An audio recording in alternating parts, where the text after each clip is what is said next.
Le principe de fonctionnement des communautés, de fonctionnement de l'activité économique commerciale, si vous prenez des lois pour privilégier, là on parle cash, hein, on se parle cash.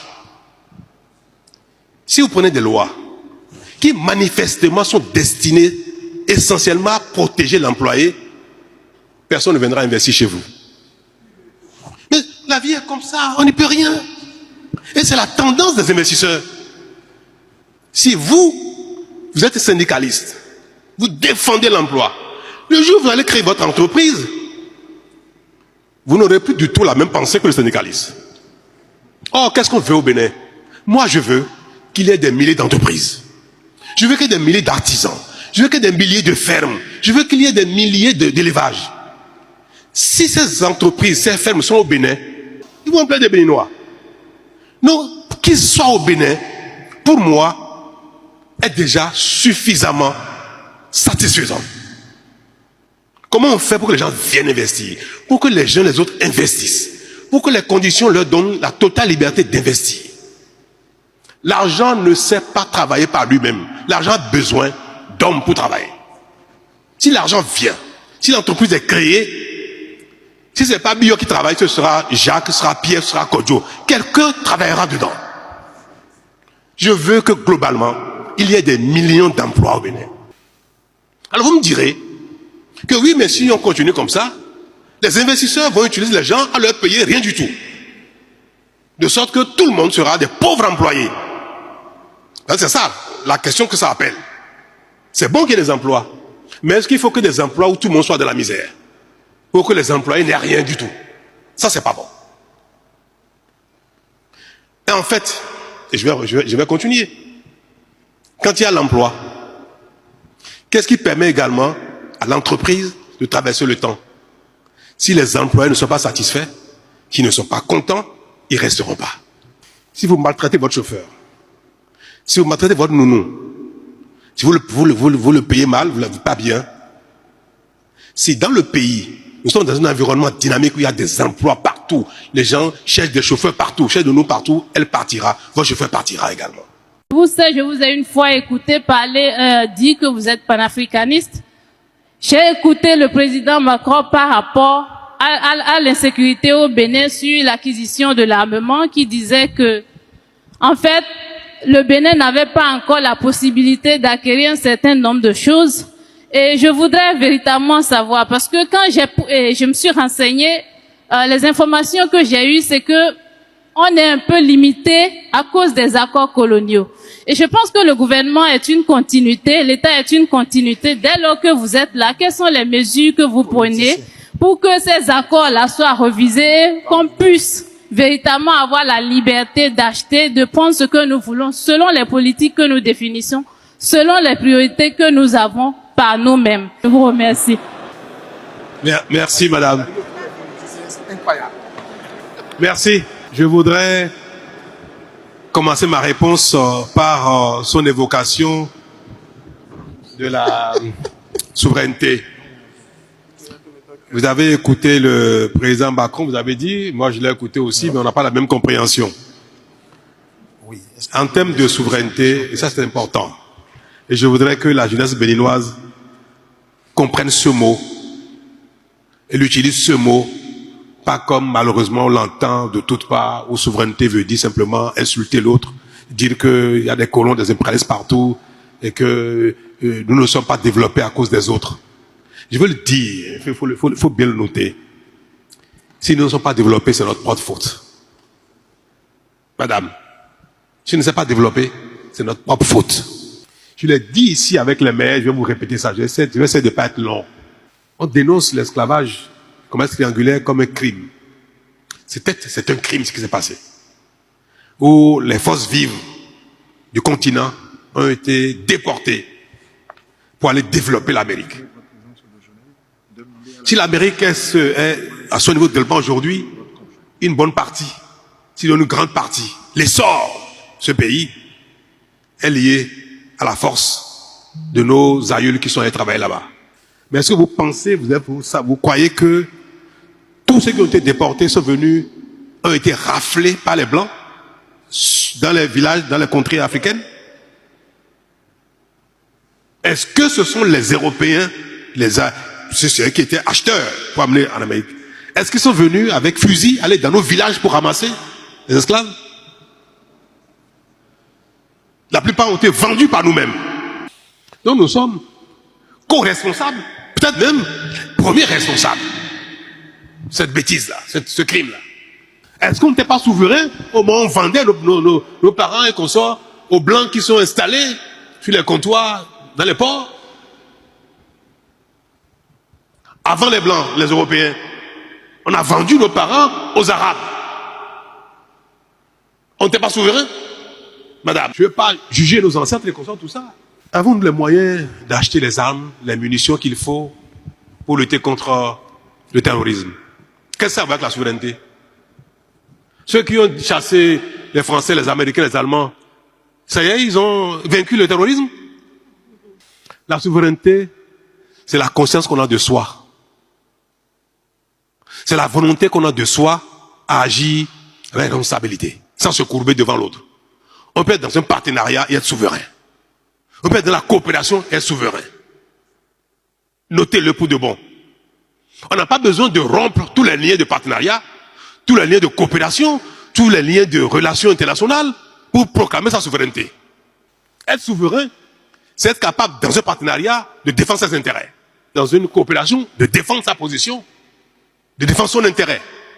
Et si vous avez les moyens d'acheter des armes en Amérique, ils vont vous les vendre. Si vous avez des moyens. Si vous voulez acheter les armes en Turquie, ils vont vous les vendre.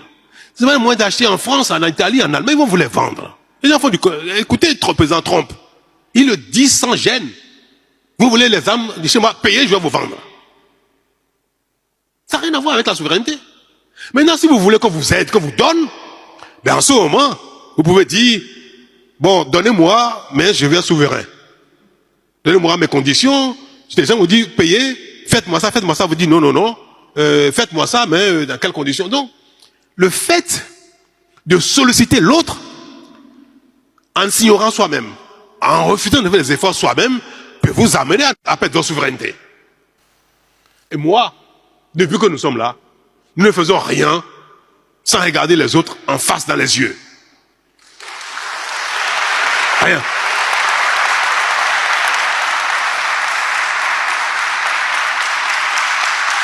Nous sommes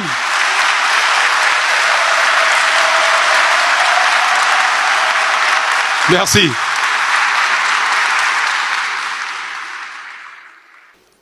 Nous sommes un petit territoire, on n'est pas un pays très grand. Nous sommes un territoire petit en termes de superficie. Nous sommes bientôt 13 millions d'habitants. Nous ne sommes pas très nombreux, nous sommes un petit pays en termes de population. Mais nous sommes un pays fier. Nous sommes un pays grand. Par notre volonté, notre ambition. Même si nous n'y sommes pas encore. Laborieux. Nous sommes capables de travailler. Et nous discutons avec chacun dans cette position. Petit territoire, petite population, mais grand peuple. Et ça, il n'y a pas plus souverain que nous. Et nous voulons corriger nos erreurs du passé. Nous voulons gommer les mauvaises images qui nous collent à la peau pour dire nous sommes déjà un autre pays, un autre peuple, une autre nation. Tout ce que nous ne parvenons pas à faire, c'est pas la faute des autres. Il y a plein de choses que nos moyens ne nous permettent pas de faire. Ces choses-là que nous ne parvenons pas encore à faire, c'est parce qu'on n'a pas encore les moyens. C'est parce qu'on n'y est pas encore. Mais c'est pas parce que nous sommes sous la domination de quelqu'un. Ceux qui ont chassé les Français, les Américains, les Allemands, ça y est, ils ont vaincu le terrorisme? Pour en venir à la démocratie, je pense que la démocratie voudrait quand même que le peuple ait sa souveraineté. Pas comme malheureusement on l'entend de toutes parts, où souveraineté veut dire simplement insulter l'autre, dire qu'il y a des colons, des impérialistes partout, et que nous ne sommes pas développés à cause des autres. Je veux le dire, il faut bien le noter. Si nous ne sommes pas développés, c'est notre propre faute. Et au nom de cette souveraineté, elle voudrait quand même aussi qu'il y ait de la contradiction politique. Mais c'est amer de constater aujourd'hui que la contradiction, en tout cas les voix qui ne disent pas forcément qui n'ont pas le même langage que le gouvernement se retrouvent soit en exil, soit en prison. Ils ont évoqué le débat. Je voudrais véritablement que, pour que cette démocratie-là puisse régner, qu'on puisse véritablement laisser la contradiction régner et libérer la parole en République du Bénin. Je vous ai une fois écouté parler, dire que vous êtes panafricaniste. J'ai écouté le président Macron par rapport à l'insécurité au Bénin sur l'acquisition de l'armement, qui disait que, en fait, le Bénin n'avait pas encore la possibilité d'acquérir un certain nombre de choses. Et je voudrais véritablement savoir, parce que quand je me suis renseignée, les informations que j'ai eues, c'est que on est un peu limité à cause des accords coloniaux. Et je pense que le gouvernement est une continuité, l'État est une continuité. Dès lors que vous êtes là, quelles sont les mesures que vous prenez pour que ces accords-là soient revisés, qu'on puisse véritablement avoir la liberté d'acheter, de prendre ce que nous voulons, selon les politiques que nous définissons, selon les priorités que nous avons par nous-mêmes. Je vous remercie. Merci. Je voudrais commencer ma réponse par son évocation de la souveraineté. Vous avez écouté le président Macron, vous avez dit, moi je l'ai écouté aussi, mais on n'a pas la même compréhension. En termes de souveraineté, et ça c'est important, et je voudrais que la jeunesse béninoise comprenne ce mot, et utilise ce mot, pas comme malheureusement on l'entend de toutes parts, où souveraineté veut dire simplement insulter l'autre, dire qu'il y a des colons, des impérialistes partout, et que nous ne sommes pas développés à cause des autres. Je veux le dire, il faut bien le noter. Si nous ne sommes pas développés, c'est notre propre faute. Madame, si nous ne sommes pas développés, c'est notre propre faute. Je l'ai dit ici avec les maires, je vais vous répéter ça, je vais essayer de ne pas être long. On dénonce l'esclavage commerce triangulaire comme un crime. C'est un crime ce qui s'est passé. Où les forces vives du continent ont été déportées pour aller développer l'Amérique. Si l'Amérique est à son niveau de développement aujourd'hui, une bonne partie, sinon une grande partie, l'essor de ce pays est lié à la force de nos aïeuls qui sont allés travailler là-bas.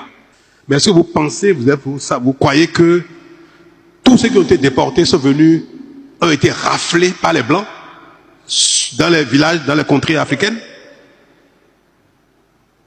Est-ce que ce sont les Européens, ceux qui étaient acheteurs pour amener en Amérique?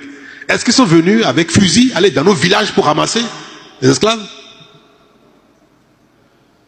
La plupart ont été vendus par nous-mêmes. Donc nous sommes co-responsables, peut-être même premiers responsables. Cette bêtise-là, ce crime-là. Est-ce qu'on n'était pas souverain au moment où on vendait nos parents et consorts aux Blancs qui sont installés sur les comptoirs, dans les ports? Avant les Blancs, les Européens, on a vendu nos parents aux Arabes. On n'était pas souverain? Madame, je ne veux pas juger nos ancêtres, les consorts, tout ça. Avons-nous les moyens d'acheter les armes, les munitions qu'il faut pour lutter contre le terrorisme? Qu'est-ce que ça va avec la souveraineté? Ceux qui ont chassé les Français, les Américains, les Allemands, ça y est, ils ont vaincu le terrorisme? La souveraineté, c'est la conscience qu'on a de soi.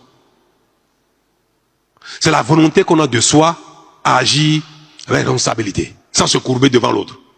On peut être dans un partenariat et être souverain. On peut être dans la coopération et être souverain. Notez-le pour de bon. On n'a pas besoin de rompre tous les liens de partenariat, tous les liens de coopération, tous les liens de relations internationales pour proclamer sa souveraineté. Être souverain, c'est être capable, dans un partenariat, de défendre ses intérêts. Dans une coopération, de défendre sa position, de défendre son intérêt. Et si vous avez les moyens d'acheter des armes en Amérique, ils vont vous les vendre. Si vous avez des moyens. Si vous voulez acheter les armes en Turquie, ils vont vous les vendre. Si vous avez les moyens d'acheter en France, en Italie, en Allemagne, ils vont vous les vendre. Les gens font écoutez, le président Trump. Il le dit sans gêne. Vous voulez les armes de chez moi, payez, je vais vous vendre. Ça n'a rien à voir avec la souveraineté. Maintenant, si vous voulez qu'on vous aide, qu'on vous donne, ben en ce moment, vous pouvez dire, bon, donnez-moi, mais je vais être souverain. Donnez-moi mes conditions, Les gens vous disent, payez, faites-moi ça, vous dites non, non, non, faites-moi ça, mais dans quelles conditions? Donc, le fait de solliciter l'autre, en s'ignorant soi-même, en refusant de faire des efforts soi-même, peut vous amener à perdre votre souveraineté. Et moi, depuis que nous sommes là, nous ne faisons rien sans regarder les autres en face dans les yeux. Nous sommes un petit territoire, on n'est pas un pays très grand. Nous sommes un territoire petit en termes de superficie. Nous sommes bientôt 13 millions d'habitants. Nous ne sommes pas très nombreux. Nous sommes un petit pays en termes de population. Je crois que vous parlez notamment de ceux qui sont en détention pour des faits qui sont commis, même si c'est de droit commun, qui sont commis dans le champ politique. Ou des gens qui ont une casquette politique et dont la détention s'apparente à une détention politique. Vous n'avez pas tort, parce qu'il y a des détentions qui sont politiques, même si c'est les faits sont condamnables dans le droit commun. Quelqu'un qui fait de la violence à l'occasion d'une revendication politique peut être condamné pour la violence, mais c'est commis dans le champ politique.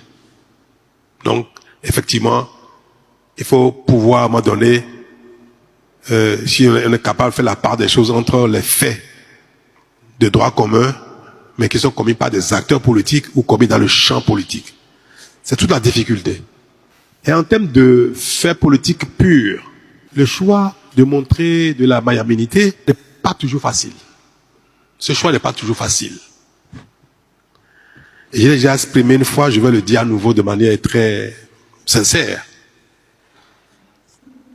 Vous savez très bien que je ne suis pas de nature à ne pas susciter de l'amitié, de l'amour, de l'admiration. Tout homme bien constitué veut bien aussi susciter de son interlocuteur ou de ceux qui le regardent, ceux qui sont en face de lui, de l'admiration, de l'affect. Or, pardonner est quelque chose qui concourt à votre propre satisfaction. Aussi. Quand on pardonne, on fait du bien ce qu'on pardonne, mais on suscite chez l'autre également une certaine satisfaction à son propre compte. Donc, ça, le pardon a deux intérêts. Ça sert celui qu'on a pardonné, mais ça sert soi-même aussi. Donc, je suis sensible à cela. Mais, si j'ai déjà eu à gracier, j'espère que beaucoup vous n'avez pas oublié qu'il y a déjà eu des mesures de grâce dans ce champ, fait commis dans le champ politique. Mais est-ce que il faut systématiquement gracier toutes les fois qu'un délit est commis dans le champ politique? C'est toute la difficulté, la question.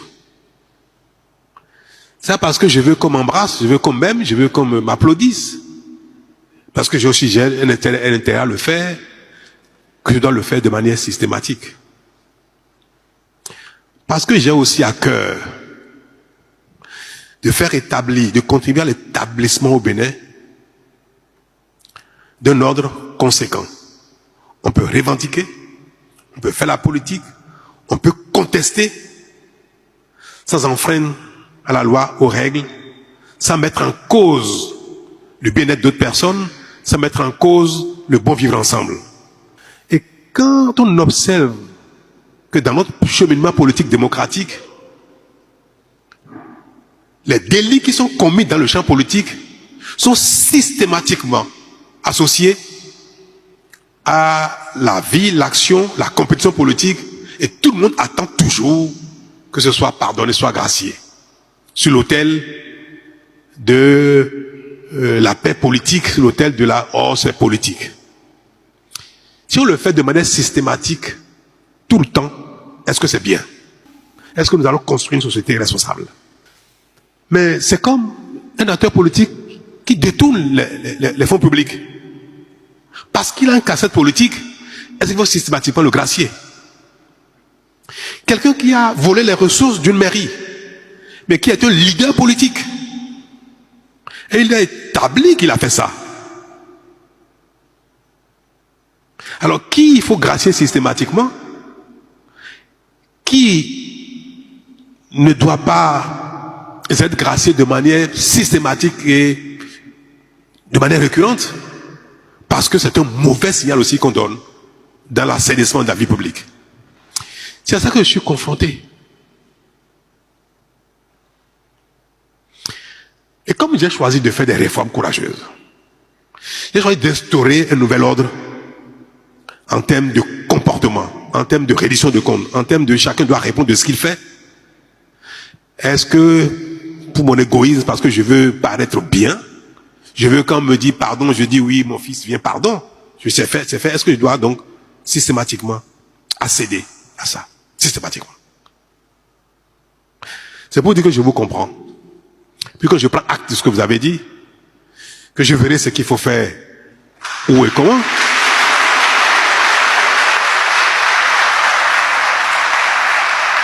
Mais c'est surtout pour dire que je n'accéderai pas à cet appel de manière automatique non plus, et qu'il faut systématiquement, parce que je veux partir. Parce que mon mandat finit, après moi le chaos. C'est aussi ça. Si je ne sais pas faire, le sens. Moi, j'ai instauré un certain ordre, une certaine responsabilité pendant mes mandats. En partant, je remets les compteurs à zéro pour dire on peut continuer comme on faisait. C'est pas bien.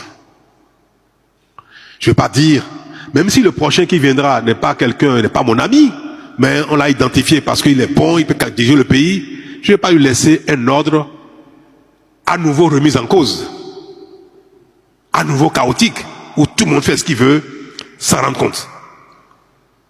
Donc, comptez sur moi pour tenir compte de l'intérêt général, de l'instauration d'un environnement responsable, mais en même temps aussi d'humanisme. Comptez sur moi et je ferai ce qu'il est possible de faire sans que ça ne compromette notre élan nouveau qui fait beaucoup de bien au Bénin. Monsieur le Président de la République, cher papa, permettez-moi d'abord de vous exprimer ma profonde gratitude pour cette occasion que vous nous avez offerte, nous, jeunesse béninoise. Ce geste fait partie des signes d'ouverture, c'est vrai, mais c'est aussi un signe d'un père de famille. Un père de famille qui a en souci l'avenir de ses enfants. Je suis Thibaut Ogou, président du mouvement Alliance Conclave de la Jeunesse.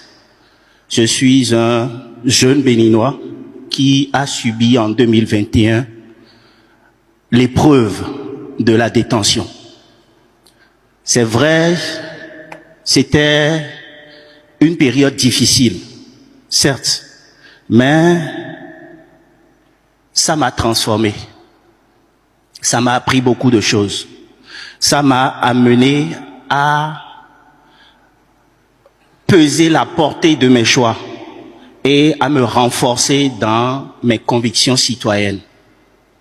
Si je suis devant vous aujourd'hui, c'est avec l'humilité et la peau d'un fils, d'un enfant. Parce que j'ai vu tout à l'heure que vous étiez dans la joie quand vous avez vu que c'était une jeunesse qui était devant vous. Ça veut dire que ce sont vos enfants. Cher papa, avec cette humilité, je voudrais vous demander que, en dehors de vos qualités d'homme d'État, très direct dans tout ce qu'il est en train de faire et on voit depuis, je voudrais vous demander de nourrir l'esprit du Père que nous sommes en train de réclamer aujourd'hui devant vous pour penser à nos frères qui sont encore sous le coup de la loi. Je ne veux dire personne, même jusqu'à celui de l'avant-dernier, du dernier jour, papa, pour cette fête d'indépendance, je voudrais bien que vous nous fassiez ça pour que la jeunesse commence par changer de mentalité et de dire sur votre personne. Parce qu'on dit que si on ne se rapproche pas de quelqu'un, on ne le connaît pas. C'est vrai. Si c'était avant la prison, Thibaut a pris le micro, il allait dire sortez-les, libérez-les. Mais papa, s'il vous plaît, ayez pitié, parce que la prison, c'est pas quelque chose de facile. Ils ont fait l'erreur. Et je parie qu'ils sont beaucoup à comprendre aujourd'hui qu'ils ne referont plus ces erreurs. Donnez-nous ce cadeau et vous allez voir comment nous allons rester derrière vous. Il y a une seconde que je voudrais vous demander, papa. J'étais en prison quand j'ai vu l'arrivée des objets d'art.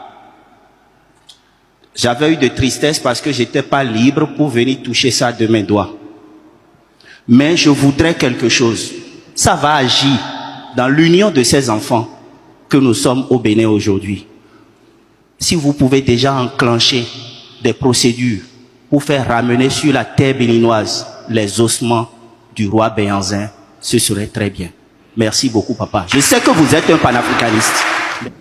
Vous m'avez prié d'avoir une attitude de paix à l'endroit de ceux qui sont encore en détention pour telle ou telle chose et que c'est une attente. Moi, je ne gouverne pas avec l'affect. Si je dois nommer demain quelqu'un au port, ce sera ni vous, ni elle.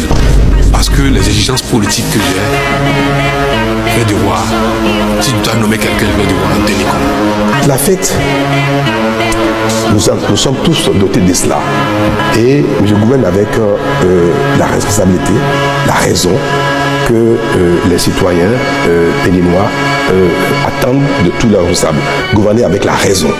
Un responsable politique doit assumer ce qui est de sa responsabilité nationale, républicaine. Il faut l'assumer, il faut avoir le courage, même si des fois on peut rentrer pleurer de ses larmes. Il dit non, la protection de l'intérêt de la communauté requiert qu'on agisse avec le sens de responsabilité qu'il faut. Ne pas mettre le feuillet à faire ça parce que tel serait mon parent, tel serait un ami, tel serait un partisan. Et c'est pas ça que les Béninois attendent de comme moi. Je vous avais dit ça, monsieur le Président, c'est pas de la première fois, je vous ai dit que je ne comptais pas la glacier. Je vous ai dit ça. Vous savez, disons la vérité. Si on veut construire le pays, il faut qu'on parvienne à nous dire la vérité les yeux dans les yeux. Je vous ai dit la dernière fois, il y a des décisions que je prends qui me font beaucoup de peine, qui me donnent la peine au cœur, mais que je prends parce que c'est l'intérêt du pays. Au Bénin, on coupe les arbres, n'importe qui coupe les arbres. On en coupe à la maison, on coupe dans les rues. Et dans un pays ordonné, l'arbre concourt à la vie. Bientôt, on va prendre une loi pour interdire que pour couper un arbre dans sa propre maison, il faut demander l'autorisation du maire. Vous allez aller en grève parce que j'ai nommé un directeur général qui est un illettré, incompétent, tout, mais qui est un partenaire politique important. Vous allez en souffrir, mais vous ne pouvez rien faire. Et désormais au Bénin, la grève est interdite dans les secteurs vitaux comme la santé, la police, les pompiers, tout ce qui est concours à la survie des concitoyens. C'est interdit. Le sentiment de vouloir faire plaisir aux gens. Quand on rentre dans cette dynamique, on ne sait plus s'arrêter. Et c'est pour ça que je suis accusé de tout, mais j'encaisse. J'encaisse parce que celui qui ne veut pas être vu comme ça, il ne peut pas être un bon chef.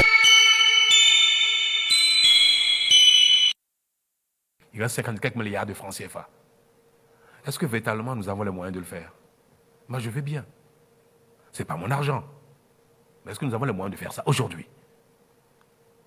Pendant qu'il n'y a pas d'électricité, pendant qu'il n'y a pas l'eau, pendant qu'il n'y a pas de route, les soins de santé ne sont pas donnés aux tiers, aux dixièmes des Béninois. Donc, il y a des choses qui seraient bien de vous accorder. On n'a pas les moyens.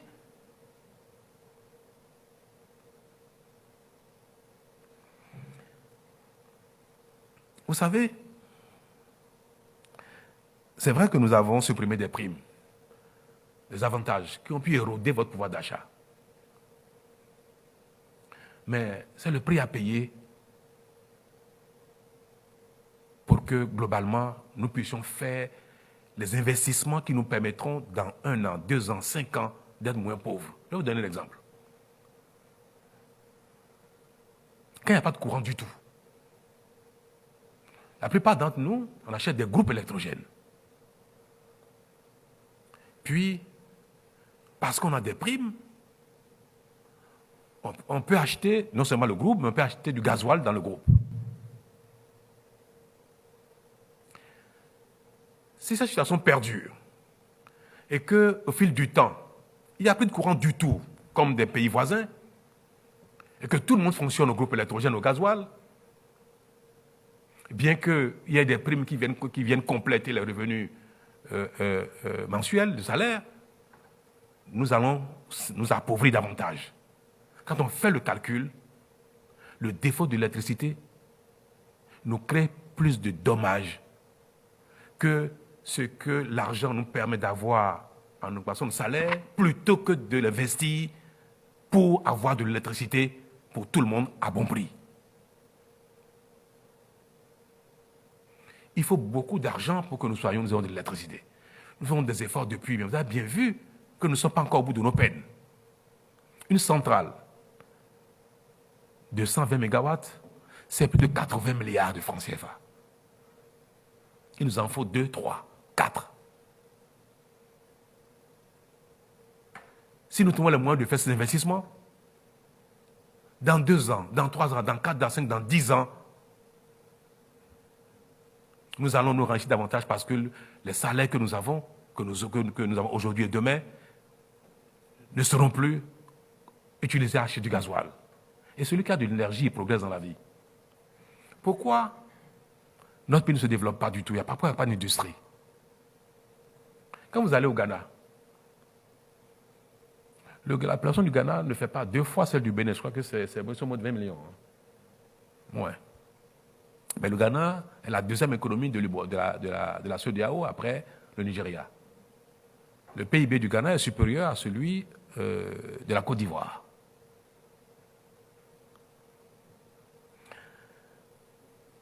Le Ghana a des problèmes d'électricité également, sérieusement. Mais le Ghana consacre l'essentiel de son énergie aux industries, aux PME, aux entreprises, aux petites industries, aux grosses industries. De sorte que les consommations de ménage sont délestées. Ce faisant, le Ghana dope son outil de production, le Ghana crée des emplois, le Ghana crée de la richesse, et c'est pour ça qu'il n'y a plus de shoemaker au Bénin.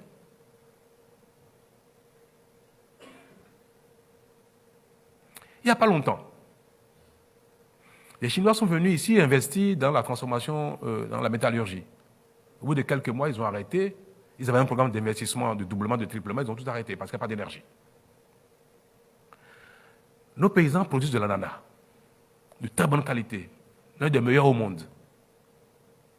Et parfois, l'ananas reste sur le bras de nos paysans parce qu'ils ne peuvent pas le vendre. Si on transforme l'ananas en jus, ou si on le vend sur le marché international, nous allons gagner de l'argent.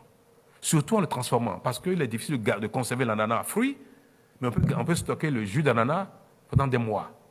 Donc si on transforme l'ananas, cela fera du bien. Mais pour défaut d'électricité, personne ne veut investir dans les usines de transformation d'ananas en jus d'ananas. Il y a quelques-uns qui ont fait ça, qui ont installé des unités de transformation. Ils ont des coûts de production, quand il n'y a pas d'électricité, quand ils utilisent le gasoil, le groupe, le coût de production est doublé. Ils ne sont pas compétitifs. Je cours le monde pour demander aux gens de venir investir dans ce domaine. Quand on me sort l'étude de faisabilité, on me dit, mais vous n'avez pas d'électricité. L'électricité est intermittente au Bénin. Cela compromet l'environnement béninois pour accueillir l'investissement. Comment voulez-vous qu'on sorte de la pauvreté? Comment voulez-vous qu'on crée de l'emploi? Ce sont ces réalités qui nous amènent à dire ce qui n'a pas été fait pendant des années. Il faut les corriger, il faut utiliser nos ressources pour investir dans des domaines essentiels que sont l'énergie, l'eau, les routes, et qu'on sort tout moins le minimum. Faisons le minimum.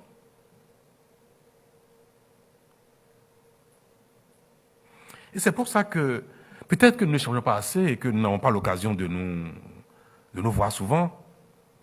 Mais parfois, des choses qui me paraissent évidentes et je remets à demain le fait que, bon, il faut qu'on se voit, qu'on discute, parler du budget, de la répartition des ressources sur les divers besoins que nous avons en commun. Il ne faut pas trop m'en vouloir pour ça. C'est vrai que je suis pressé. C'est vrai, je suis pressé.